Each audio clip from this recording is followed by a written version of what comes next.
తెలంగాణకు చెందిన ఓ యువకుడు ఉద్యోగం కోసమని కువైట్కి వెళ్లాడు. అక్కడ మెకానికల్ ఇంజనీర్గా విధులు నిర్వర్తిస్తున్నాడు.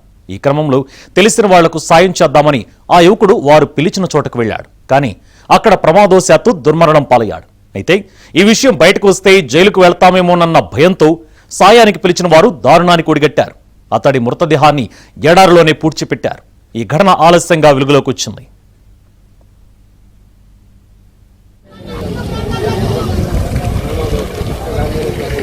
ఉండేవాడు మన హోటల్ మన హోటలే ఉన్నాయి సాంప్రదాయంగా.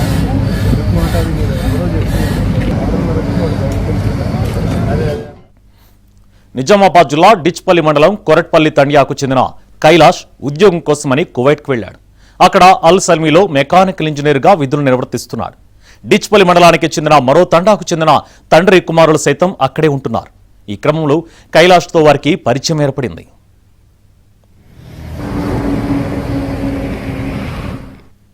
ఈ ఏడాది మార్చి 19న ఆ తండ్రి కుమారులు ఉన్న చోట ఓ ప్రొక్లైన్ చెడిపోయింది. దానిని బాగు చేయించడానికి కైలాష్ను ఆ ప్రొక్లైన్ ఉన్న ప్రదేశానికి తీసుకుని వెళ్లారు. అయితే ప్రొక్లైన్ మరమ్మతులు చేస్తుండగా ఆకస్మికంగా ఓ ప్రమాదం జరిగింది. దాంట్లో కైలాష్ తీవ్రంగా గాయపడి అక్కడే ప్రాణాలు విడిచాడు. అయితే తమ కారణంగానే ఈ ప్రమాదం జరిగిందని భావించిన ఆ తండ్రి కొడుకులు భయపడ్డారు. విషయం బయటకు పొక్కకుండా కైలాష్ మృతదేహాన్ని సాల్మి ఎడారిలోనే పూడ్చిపెట్టారు. అనంతరం అక్కడి నుంచి పరారయ్యారు.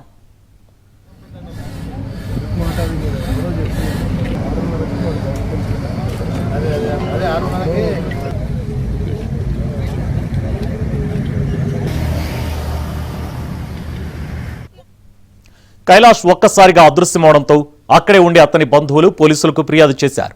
పోలీసులు కేసు నమోదు చేసుకున్నారు. అయితే ఆ సమయంలో కువైట్లో యుద్ధ వాతావరణం ఉండడంతో దర్యాప్తులో ఆలస్యం జరిగింది. ఇటీవల సీసీ ఫుటేజ్ల ఆధారంగా పోలీసులు విచారణ చేశారు. దాని ద్వారా నిందితులలో ఒకరిని పట్టుకోవడంతో ఈ విషయం వెలుగులోకి వచ్చింది.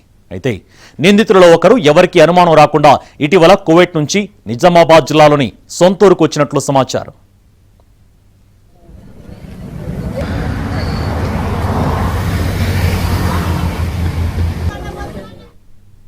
ఈ క్రమంలో కువైట్లో ఈ కేసుపై పోలీసులు విచారణ జరుపుతున్నారని కొందరు బంధువులు అక్కడి నుంచి బాధిత కుటుంబానికి సమాచారం ఇచ్చారు.